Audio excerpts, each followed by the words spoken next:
mereka sudah sampai kepada batas-batas yang berbahaya. Buku-buku mereka buat. Sekarang apalagi ulama-ulama mereka hujat. Itu watak kader berpaham komunis. Siapa namanya? Ahok. Ustadz Alfian, Ahok dari mana PKI-nya? Ahok itu tahun 2004 mencalonkan diri jadi Bupati Belitung Timur melalui partai PBI, dulu namanya Baperki. Baperki itu adalah komunitas Cina PKI. Halo bapak-bapak, ada yang umur 70 tahun, betul Pak? Betulkah Baperki dulu PKI? Jadi Ahok itu PKI. Dia memang belum menggunakan kaos berlambang Palu Arit, tapi kelakuannya pada tanggal 15 bulan September tahun 2015 terjadi penghancuran kampung yang bernama Kampung Pulo. Kampung Pulo sebuah daerah di Jakarta Timur, Jatinegara, di mana itu menggusur sebanyak 1.300 rumah warga.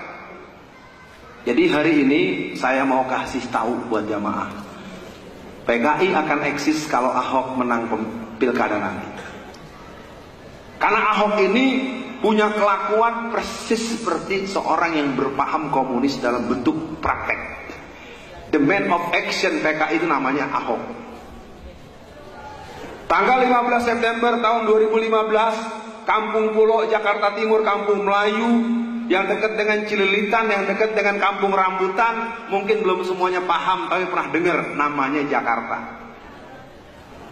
Digusur 1.300. Disiapkan 400 rusun, rumah susun. Dari 400 rusun, yang 200 sudah diisi oleh orang Cina yang tidak jelas asal muasalnya.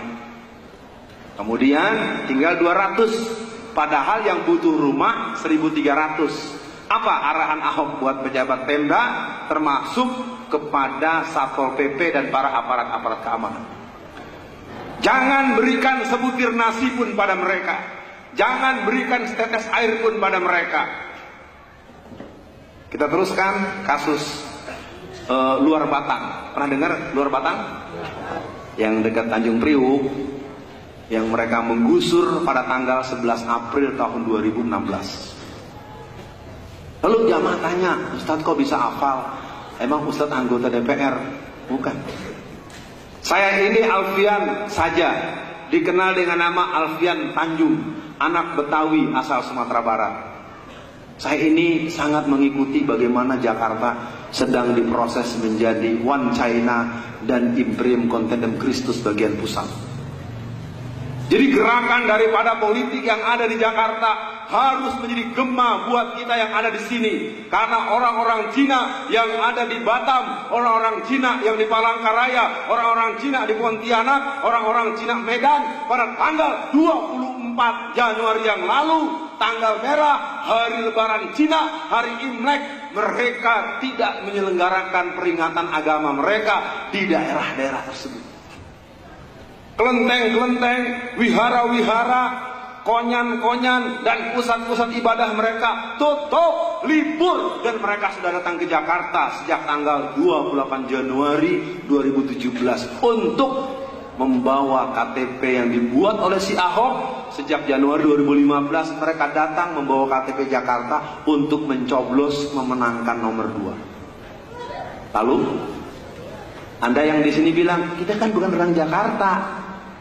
Terlalu sering kupingku mendengar kata-kata itu. Apakah Tuhan tak punya anak di Jakarta, tidak punya ponakan di Jakarta, tidak punya saudara di Jakarta, tidak punya teman mondok di Jakarta, tidak teman punya kuliah di Jakarta, nggak punya ponakan, nggak punya mantu, nggak punya segala macam? Saya yakin di ruangan ini mesti ada yang punya keluarga di Jakarta dan KTP Jakarta. Betul? Artinya jangan cuma tanya. Japri, tegaskan. Loh, besok jangan lupa pilih.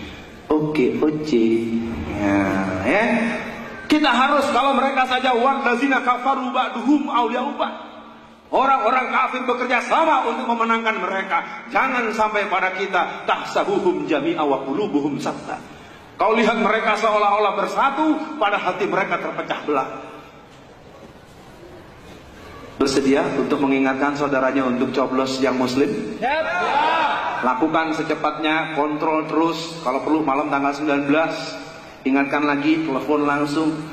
Kenapa? Karena 15 triliun awaran dana yang diberikan itu memang luar biasa menggempur basis-basis muslim.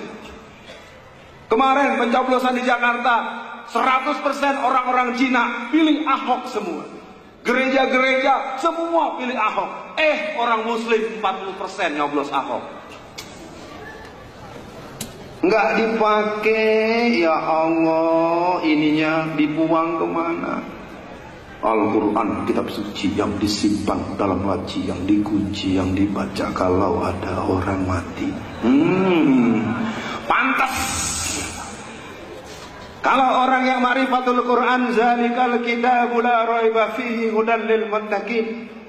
Orang-orang yang beriman tidak akan pernah ragu. Al-haqqu min rabbika fala takunanna minal mumtarin. Jadi himbauan saya buat keluarga Muhammadiyah maupun jamaah secara umum, ayo keluarganya yang ada di Jakarta, apakah ponakannya, apakah saudaranya, yang Anda tahu persis, kita tidak perlu main curang. Nggak usah bikin KTP palsu, Pak, nggak usah. Cukup kasih tahu, ayo yang muslim berangkat ke TPS, coblos nomor 3, bukan yang nomor 2. Ustaz kampanye jauh-jauh amat sampai ke Jawa Timur, dibayar berapa? Aku ini kader PII. Saya ini kader mana-mana ya Pak, kader beneran tapi nya. Kader PII juga, kader P3 juga. Jadi saya kader umat. Dalam duduk di PII yang PII masih ingat bahwa kami para kader pelajar Islam Indonesia senantiasa akan membela kepentingan Islam dan umat Islam dalam situasi dan tempat yang bagaimanapun juga. Masih ketawa Pak Barir, kader PII juga. Jadi pada pagi ini kita coba tuntaskan. Saya akan nanti beristirahat sebentar untuk menyiapkan menerima pertanyaan. Bahwa yang bangkit PKI. Ada gambar Palu Arit di duit, di uang. Itu tidak bohong, itu betul. Ketika Habib Rizik ditangkap, paling tidak ditanya oleh pihak kepolisian, disidik cukup lama. Yang kita sayangkan masyarakat tidak pernah diperdengarkan apa yang terjadi dalam proses itu. Kan dianggap gambar Palu Arit itu mengada-ada. Ya, apa namanya? Saya nggak tahu istilahnya, lupa tuh. Apa fakto segala macam istilah apa ya? Ada yang bisa nyebut nggak yang betul? Apa istilahnya? Pokoknya buat pengamanan. Nah, ketika di pengadilan, di kepolisian, logo yang ada itu 41. Lalu Habib Rizik tanya sama pihak kepolisian, pihak yang interogasi beliau, kalau gambar yang ada untuk mengamankan uang itu ada 41 gambar, kenapa yang diambil gambar yang berlambang Palu Arit? Nah itu masyarakat nggak pernah tahu tuh situasi itu. Pihak Bank Indonesia itu kaget. Iya juga ya, kenapa kita ngambil yang gambar Palu Arit? Jadi gambar-gambar Palu Arit ini sudah menjadi proses-proses yang dibangun ketika di sekolah-sekolah kita, di buku-buku sejarah anak-anak kita sejak tahun 2004 G30S sudah tidak ada PKI-nya.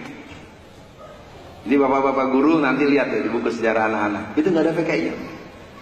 Jadi waktu 2004 alhamdulillah kita punya perwakilan Muhammadiyah, yaitu Bapak Profesor Bambang Sudibyo jadi Menteri Pendidikan dan Kebudayaan. Waktu itu saya Alfian Tanjung bersama Kiai Haji Yusuf Hasim, Bapak Dr. Taufik Ismail bersama dengan Kiai Haji Abdul Rashid Abdul Syafi'i dan beberapa tokoh-tokoh dari Jawa Timur, Jawa Tengah maupun Jakarta.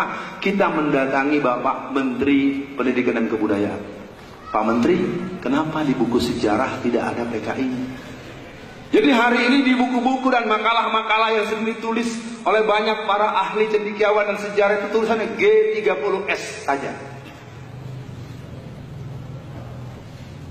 Saya tanya kepada jemaah di sini, bapak-bapak yang usianya 65-70, betulkah bahwa PKI tahun 65 tidak berbuat apa-apa?